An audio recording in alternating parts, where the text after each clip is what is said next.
एक रहस्यमय और रोमांचक कहानी जिसमें एक युवक अपने नाना जी के गांव जाते समय जंगल में एक अनजान आदमी से मिलता है जिसका चेहरा नीला और आंखें सफ़ेद होती हैं। यह आदमी उसे जंगल में मारने की कोशिश करता है, लेकिन युवक किसी तरह बच निकलता है और गांव के लोगों की मदद से अपनी जान बचाता है। इस कहानी में जंगल के रहस्य और एक भूत की कहानी का अनोखा मेल है जो आपको रोमांच और डर से भर देगी। तो क्या है ये कहानी, चलिए देखते हैं।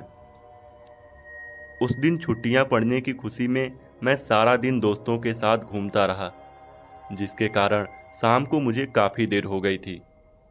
एक बार तो मैंने सोचा कि रात हो चुकी है, सुबह चला जाऊंगा, लेकिन नाना जी के यहाँ दूध घी के बारे में याद करते हुए मैं रात 8 बजे ही घर से निकल गया। मैं खुशी खुशी रास्ते में अकेला गुनगुनाते हुए जा रहा था। वो जंगल एकदम सुनसान था और रात को उस रास्ते से कोई नहीं गुजरता था, लेकिन गांव पहुंचने की जल्दीबाजी के कारण मुझे इन बातों से कोई मतलब नहीं था।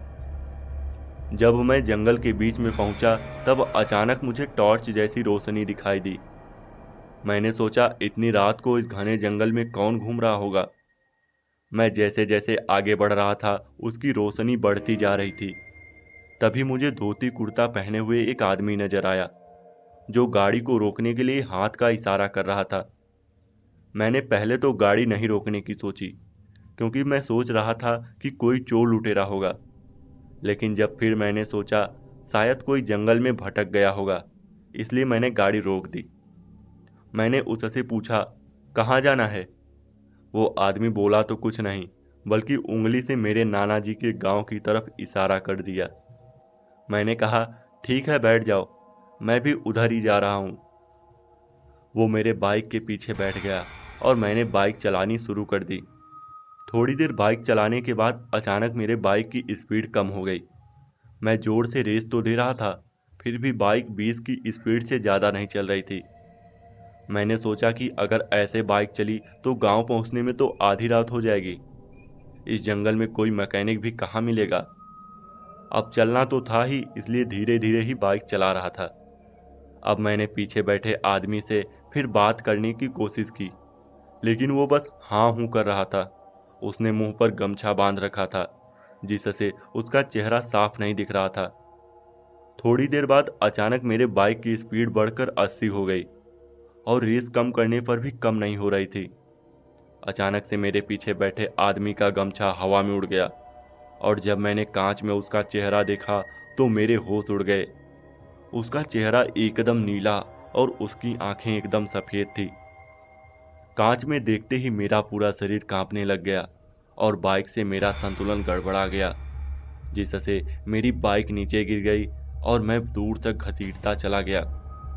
मेरे पैरों में चोट आई थी, लेकिन मैंने चोट की परवाह किए बिना भागना शुरू कर दिया। मुझे थोड़ी दूर पर ही गांव की रोशनी नजर आ रही थी। मैंने भागते हुए जब पीछे देखा तो वो लौटता हुआ मेरे पीछे आ रहा था और भयंकर धूल उड़ रही थी, जिससे मुझे साफ दिखाई नहीं दे रहा था। फिर भी मैं भाग रहा था। अचानक धूल के बीच मुझे ऐसा लगा कि उसने मेरा गला पकड़ लिया और मुझे घुटन होने लगी। तभी मुझे सामने से गांव के 2-3 लोग जंगल की ओर आते दिखे, तो मैं जोर से मदद के लिए चिल्लाया। वो दौड़ते हुए मेरी तरफ आए और धूल में लाठियां बरसाने लगे। उनकी कुछ लाठियां मुझे भी लगीं, लेकिन वो भूत भाग गया था। अब वो मुझे तुरंत नाना जी के घर पर लेकर गए और उन लोगों ने बताया कि वो जंगल के पास ही अपने खेतों में रखवाली कर रहे थे, इसलिए उन्होंने मेरी आवाज़ सुन ली, वरना आज तो भगवान ही मालिक था।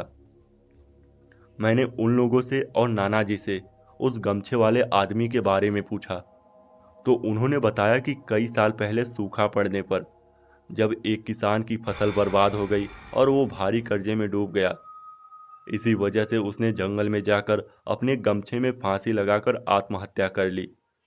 तब से ही रात को कोई भी इस रास्ते से अकेला नहीं गुजरता है, क्योंकि यहाँ पर अकेले गुजरने वाले लोगों को खुद की तरह वो पेड़ पर फांसी से लटका कर मार डालता है और 2 से 3 लोगों को तो मौत के घाट उतार चुका है। अब मुझे सारी घटना पता चली, लेकिन मैं अब भी कांप रहा था।